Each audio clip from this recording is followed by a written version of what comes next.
Hello everyone. I just wanted to start by acknowledging that in Skydiving we have a lot of talented coaches and event organisers who have put in years of hard work to build up an excellent reputation and providing consistently quality events that skydivers talk about more and more.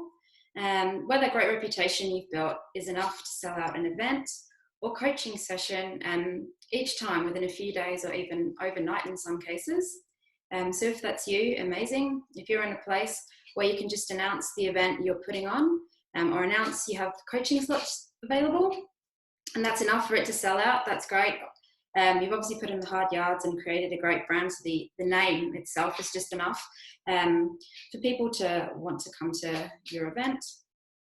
So if that's you, a lot of these things I'm going to cover, probably things you're already doing. So maybe some of the following tips can just be used more as a quick structure for your Facebook event or posts to help save you time. You may already intuitively be doing a lot of these things. So I hope you can still find use from this by just using it as a quick guide, and just make sure you're utilizing like key tools and supplying information in a way that really helps to sell an event every time you put one on. So obviously we've got a lot of different platforms available and various methods within each platform that can help promote an event. But today I'm going to focus on Facebook events, as this by and large is where most of your target audience will be making their decision about whether they're going to register for your coached event or booking or not. Okay. So it seems pretty obvious when you create your Facebook event, but just to start with the end in mind, what is the purpose of you creating this Facebook event? It's so that people will want to come and to register for your event. It seems obvious, but make sure you keep it in mind at all times when you're creating any promotional material. There's a marketing formula which can be applied to almost anything that I really like. You can apply it to anything that you're selling.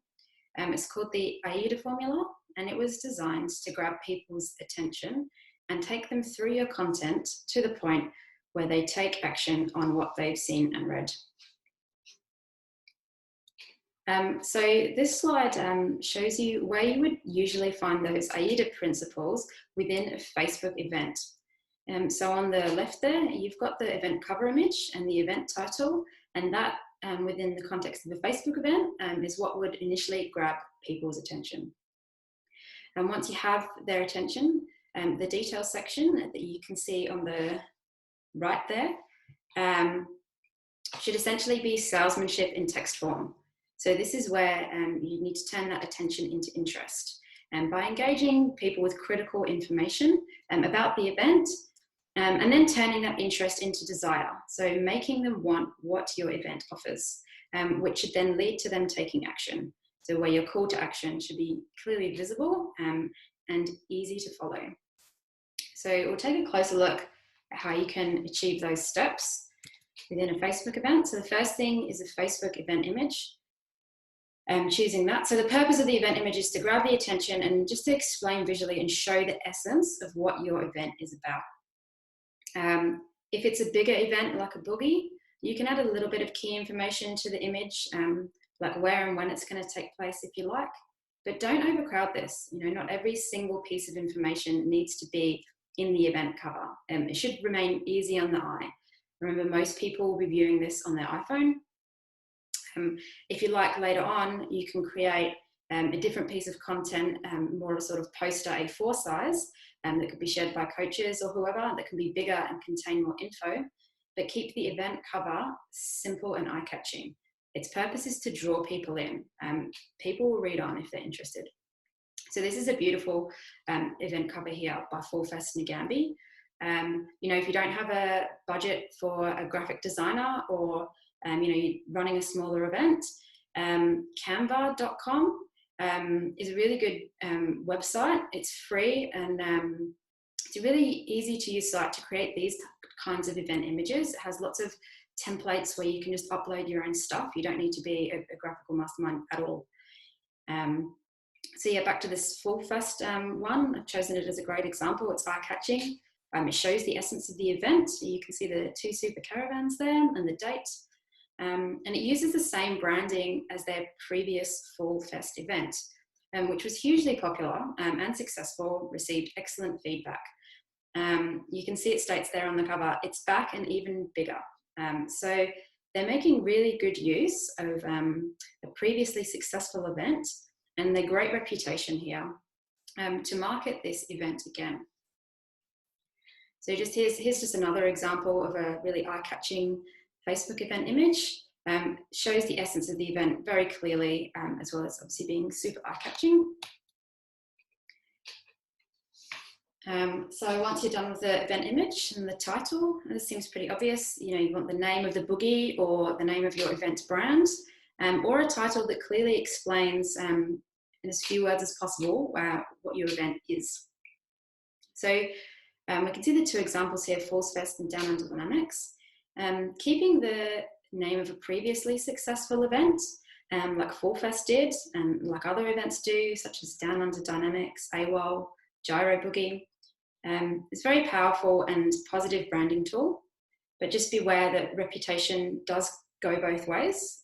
So just as Fall Fest here are making good use of past success and therefore a good reputation by keeping the same name, event organisers should be aware that if a past event was not as successful as you'd liked, or was not nearly as busy as you had hoped it would be, skydiving, as you know, is a pretty tight-knit community and news travels fast. And it's likely that many others may also be aware of this. So just be super careful reusing an event name that potentially, because of a previous event not going so well, now could remind people of failure or of an unsuccessful event, which even if you've worked hard towards making changes to the actual event and how it's run, keeping this old branding, this bad reputation, is going to affect how people think about your upcoming event, purely based on past knowledge. And unfortunately, it will affect their decision-making process when it comes to deciding whether to attend or not. It's an opportunity to rethink how you promote your next event, from changing the name of it and maybe thinking more carefully about the Facebook event description you provide, which we'll go into more detail shortly. Okay, so generally after the event image and the title, you'll come to the host section. So who's hosting the event? Normally people just have one host, so often the drop zone or the event brand. But this is really where you can use the co-hosts section to your advantage.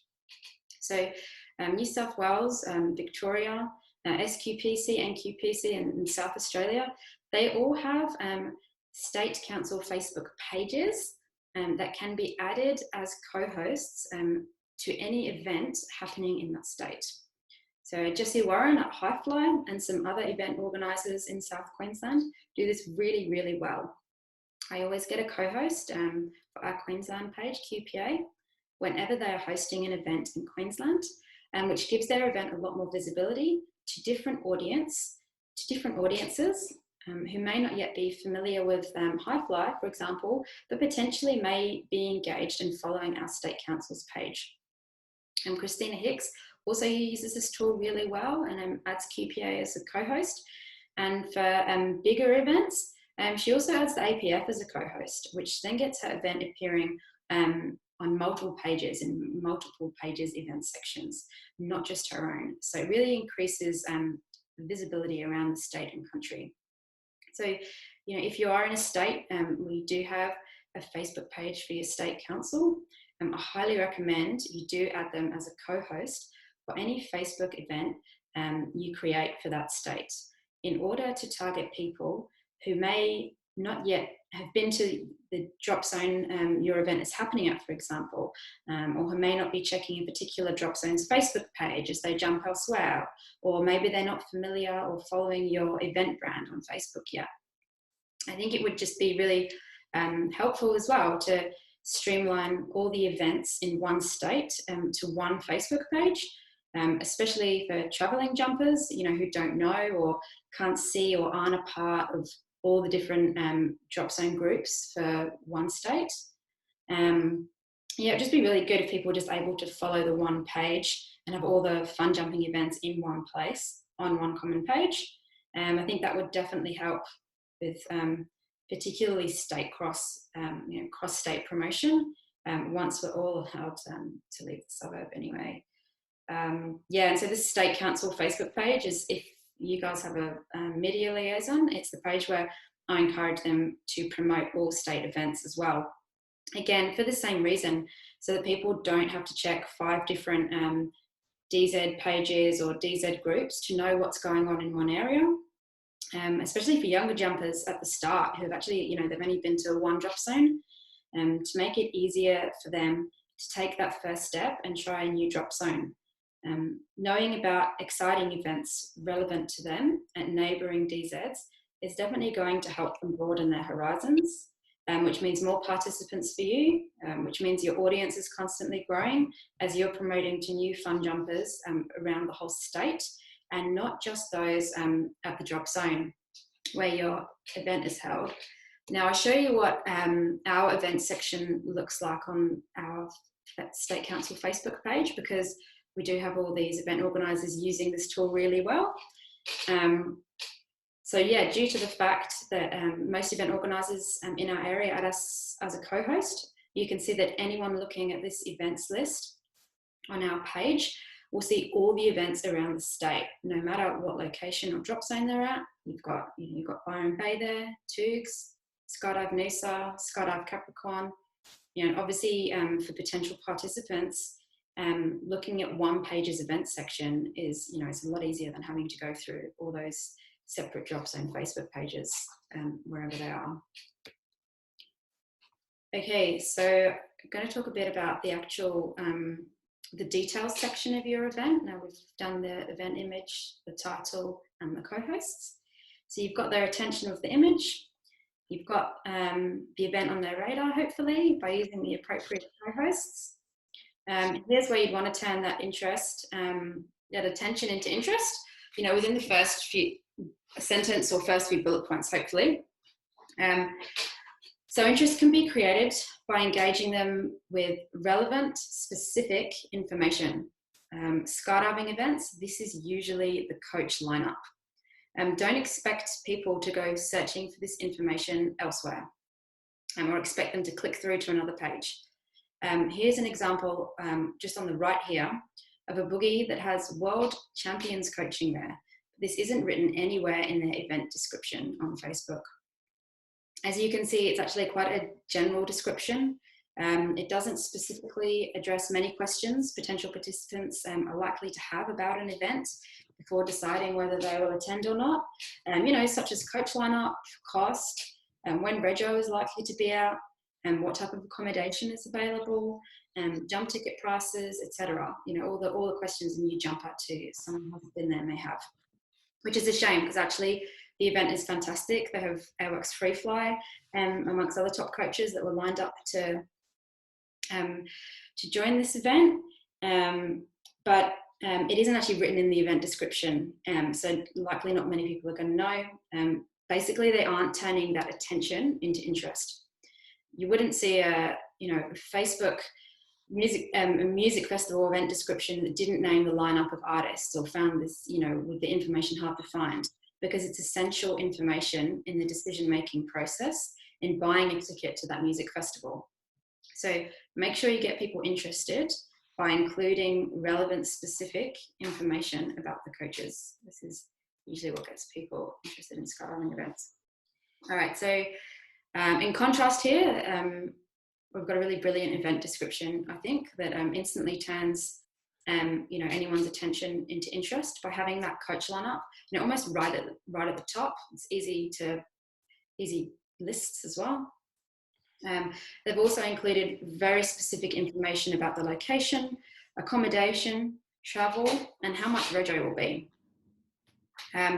So yeah, we've got all those specifics there, really good event description. And just one more thing though for the event description, and I see it happen a lot with larger events that release rego payment after the initial Facebook event has been created, is just to remember to go back and edit the event details section to include a link to pay rego once it is released. So basically making that call to action as clear as possible, so that anyone who perhaps sees this event a bit later on doesn't have to go through all the posts on the timeline just to find out how to pay for their slot.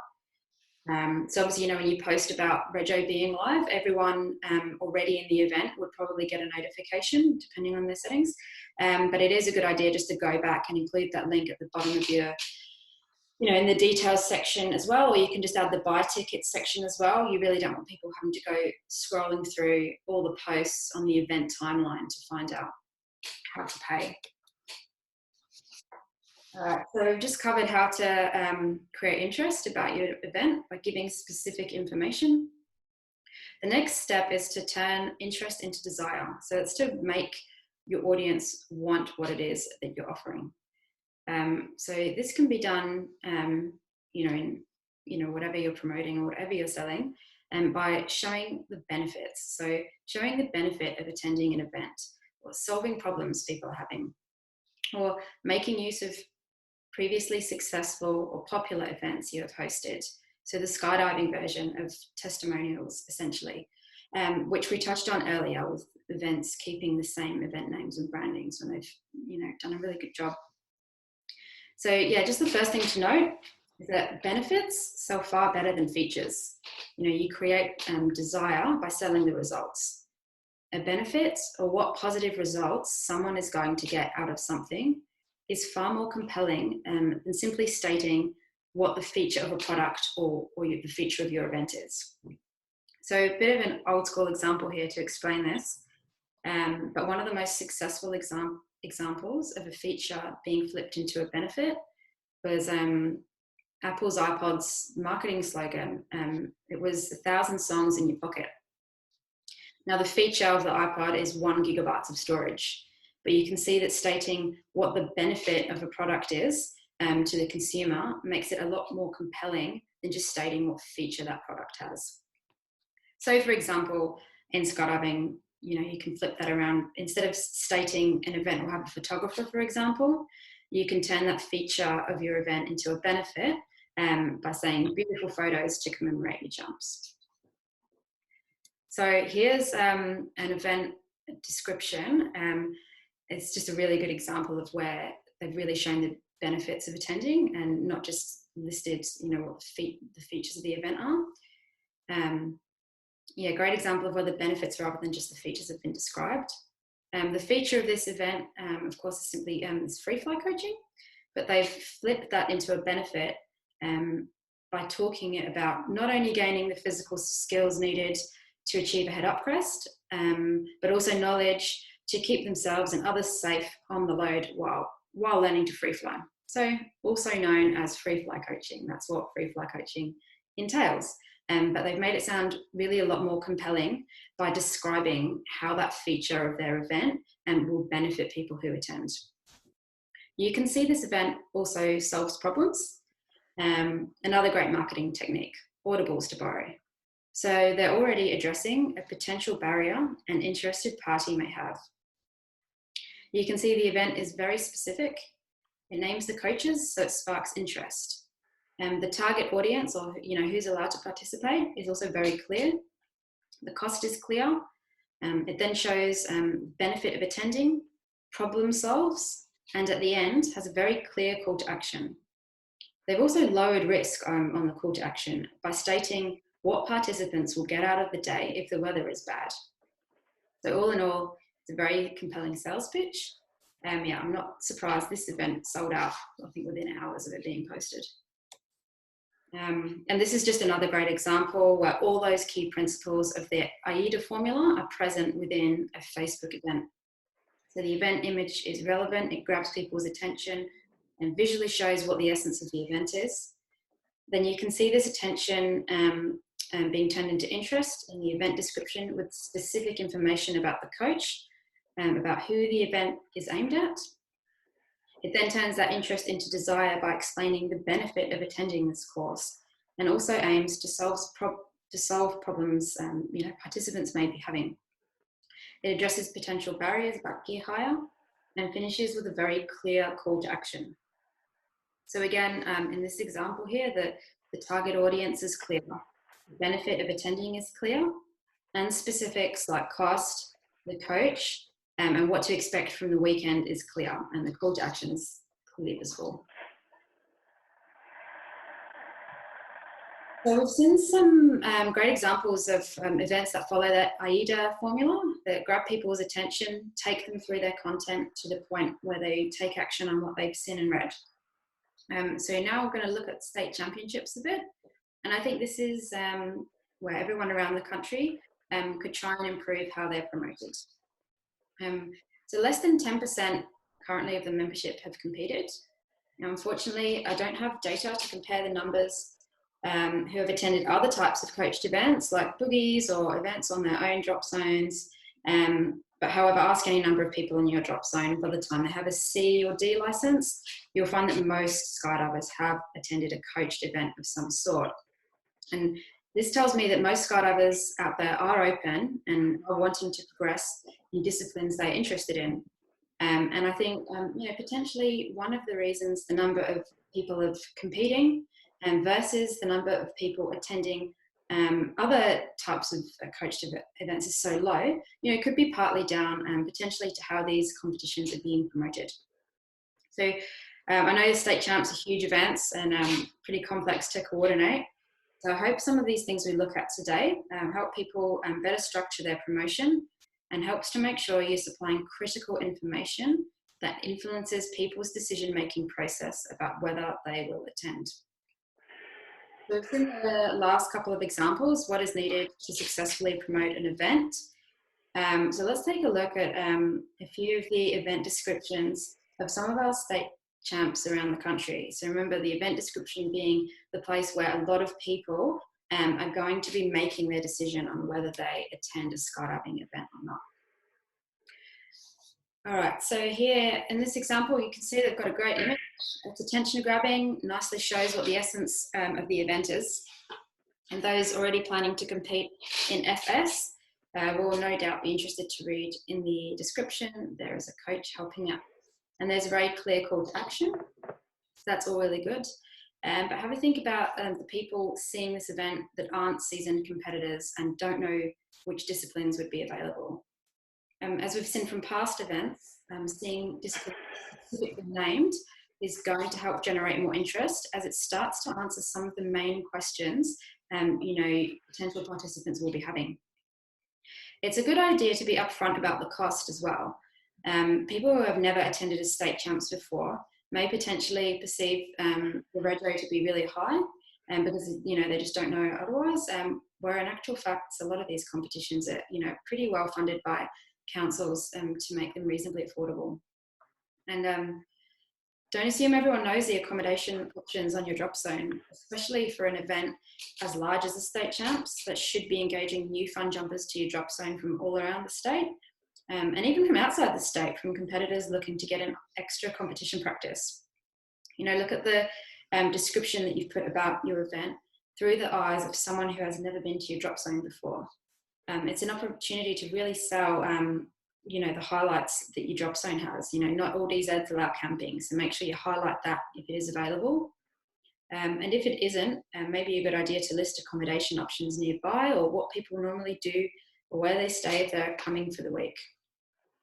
There's also no mention of a target audience whatsoever for this event at all, as is the case with most, if not all, state champs Facebook event descriptions, unfortunately.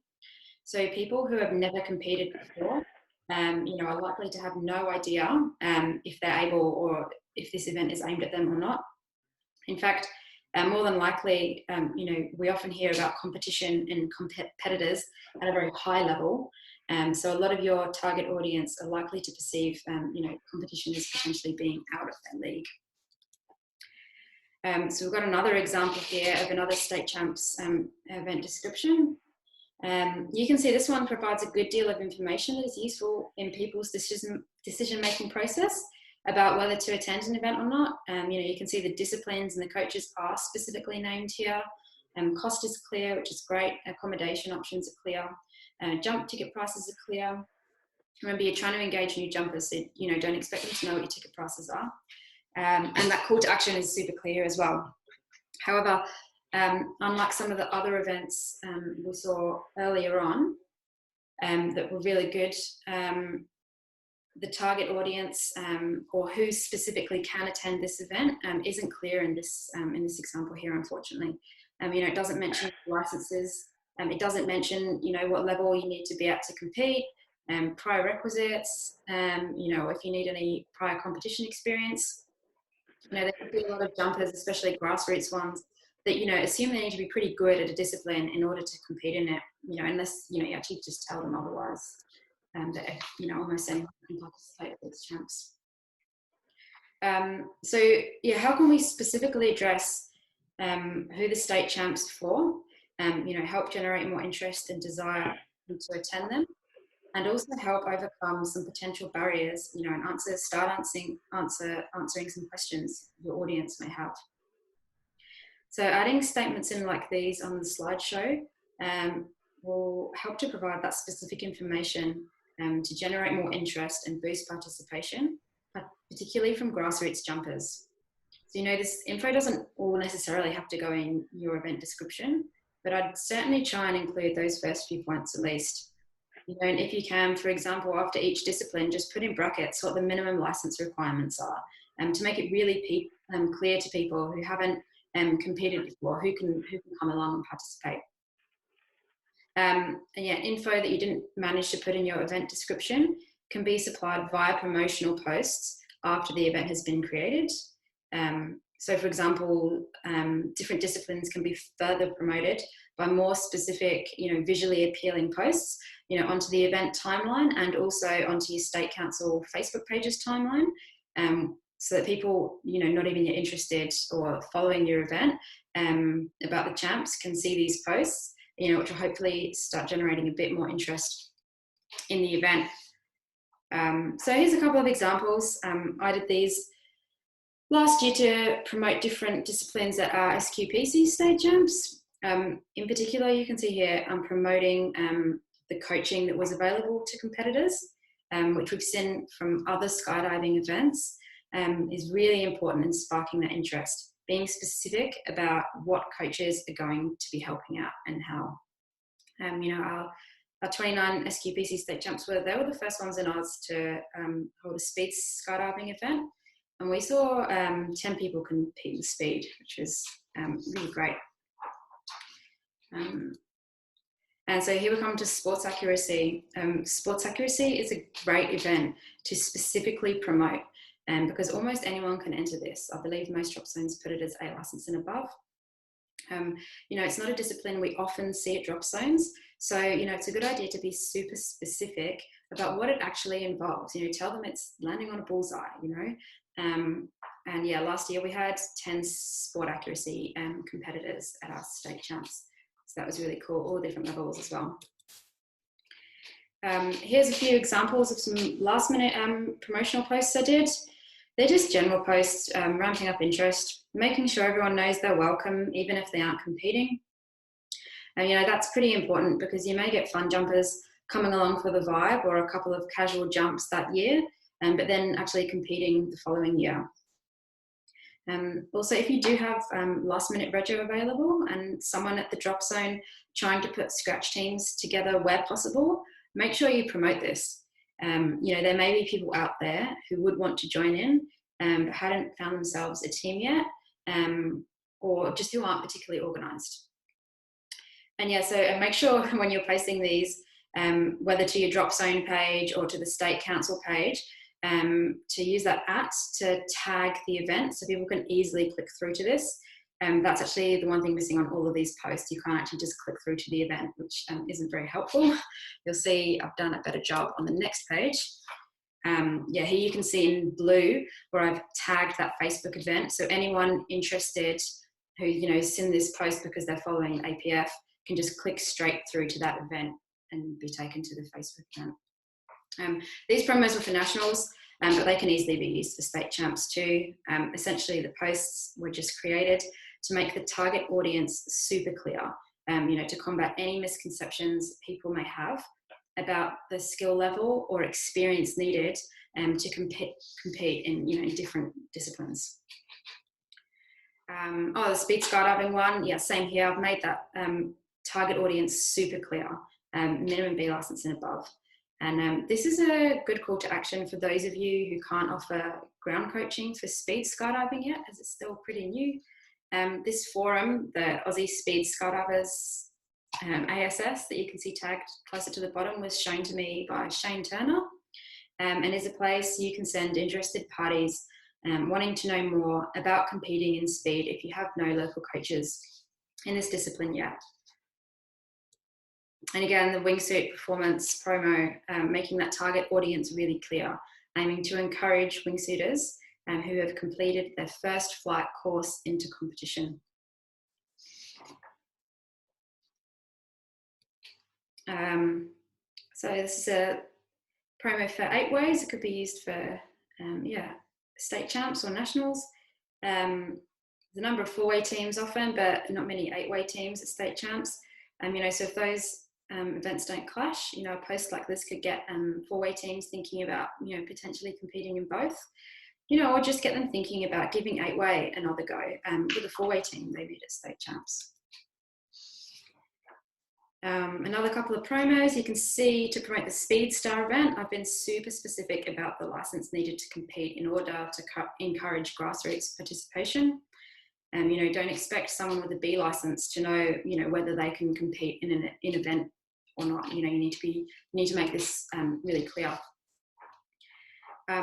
So I hope those few examples will help you generate some ideas about promoting your own state champs if you host them. If you want to volunteer as a person who's going to help promote them via your state council page. And this checklist just here, you can use it.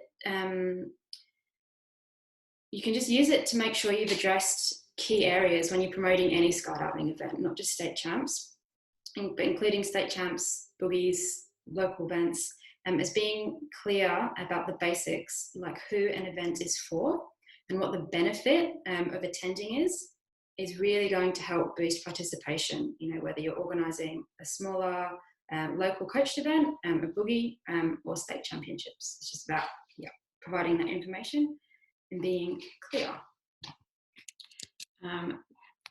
That's all.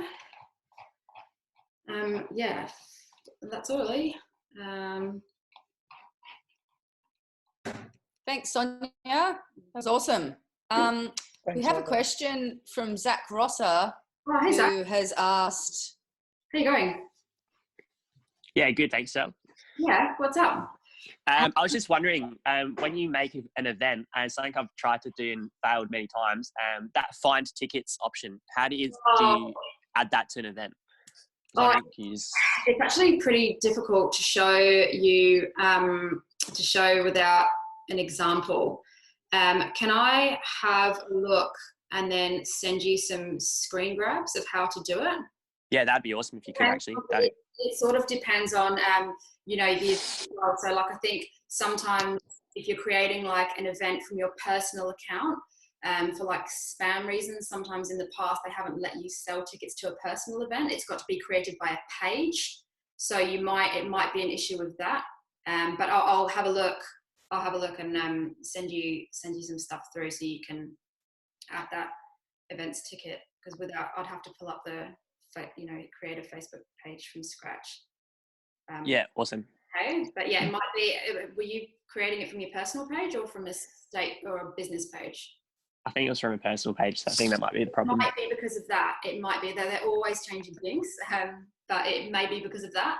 But yeah, we'll have a look together later on and see if that, trying to actually create it from there. And this is why I encourage state councils to have an actual page to create, the event from the page. It should be straightforward to add a link to where you can buy those tickets. Yeah, and then just one more point. The information that you covered in that PowerPoint, could that be possibly accessible to people that are creating events? That was just really good points in there that I was wanting to just look over again later. I can just email you the slideshow if you want, and then you can just use the bits that's needed. I can just email that over to you. I'll have your email address. Yeah, perfect. That'd be awesome. Thanks, Sonia. If you want it, just let me know. I'll shoot it across. That's fine. Yeah. Cheers, Zach. Luke, you got something to add? Yeah, I just wanted, it's probably more so a question for all the committee members and Sonia and Jules as well, about advertising the events to include just the local public. You know, we want the whole sport to grow across the board. So being able to advertise it to the local communities to get people just to come down and watch. So that's a really good point. So we went to a discussion about this in for Queensland Sport and Rec, and they're saying, you know, a great way is to get people, you know, sort of participating through, you know, just coming along or volunteering. So yeah, that's a really great point, and that can, you know, it's up to the, you know, often drop zones will say in their bulletins, you know, bring your friends, everyone's welcome. So that sort of depends on the drop zone centres and what facilities they offer. You know, a lot of drop zones, I know Maria do that really well, and they always put a bulletin out saying, you know, please come along, we're having these state champs, but come along and watch all the skydivers land, and you know, book your tandem for the same week, and you're going to see all these athletes here. Yeah, it's a really great tool, can be utilised among these events, because it's such a great way for you know, members of the public to see the drop zone and it being so busy. Yeah. And can I add to that? That brings up using traditional media. I mean, there's still a lot of people that do read the paper, and especially they might look on the paper online. So what is get on the local radio. The radio have 24 hours to fill. So, and it's a great way to advertise the drop zone and our sport. So people might not, at your event, you are offering tandem skydiving as well. Then, you know, let the general public know that's a sort of stepping stone for them to try and get into the sport. And if you have barbecue facilities available, you know, picnic tables or whatever, just letting the general public know that, yeah, there's viewing, but you can also participate as well. And, you know, I sort of say, you know, Aussie champions, come and meet your local heroes, that kind of stuff. And it creates a story for the newspaper and the radio to help promote the sport. If you need a hand with doing press releases, myself and Sonia are available. Sonia's got some great resources, and most state media liaisons do as well. Yeah, it's really simple. You know, they want to sell news. You just got to put numbers. And you know, Nagambie did this really well. Even, you know, just getting a little article in your local paper. You know, local papers, you know, they'll print almost anything. You know, as long as you send them a good photo and a captivating headline, they'll print it. Or not print it, put it on their, you know, their news pages online. Yeah, that's a really good way, and it's free as well. So, and it's pretty simple to use. I've got some infographics if anyone wants on just quickly how to create a quick press release. Yeah, Nagambie did that really well this year, and yeah, Maria always does it really well as well. Sweet, yeah, that's all. It was a good point, that's all. Yeah, thanks.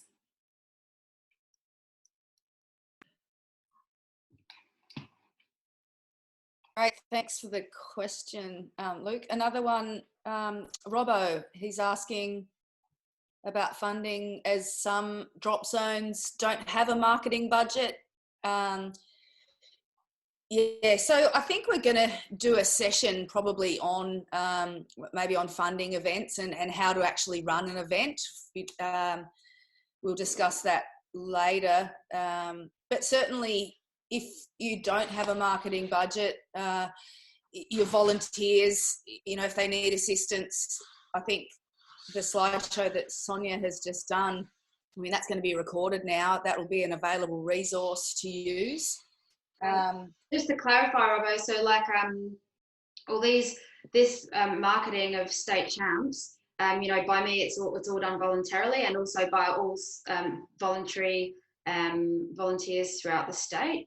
You know, you don't have to be a marketeer to, you know, follow these steps. So yeah, it would just be about getting more people involved with the state council. Yeah, because you know, there was no marketing budget for SQPC's state champs either. I just did it as the media liaison. I know Christina Hicks put in heaps of work as a volunteer state coach, and the same happens around every council. We've got everyone, you know, doing a bit that they enjoy, you know, a portion that they enjoy to make these events happen. One thing I can also add to that is the canva.com that Sonia mentioned before is absolutely brilliant. I've used it myself. And you can actually select the size of media that you wish to choose, whether it be for Facebook, Instagram, LinkedIn, all of those. It's actually a really simple, basically step-by-step media development platform for photos and whatever else. It's really good.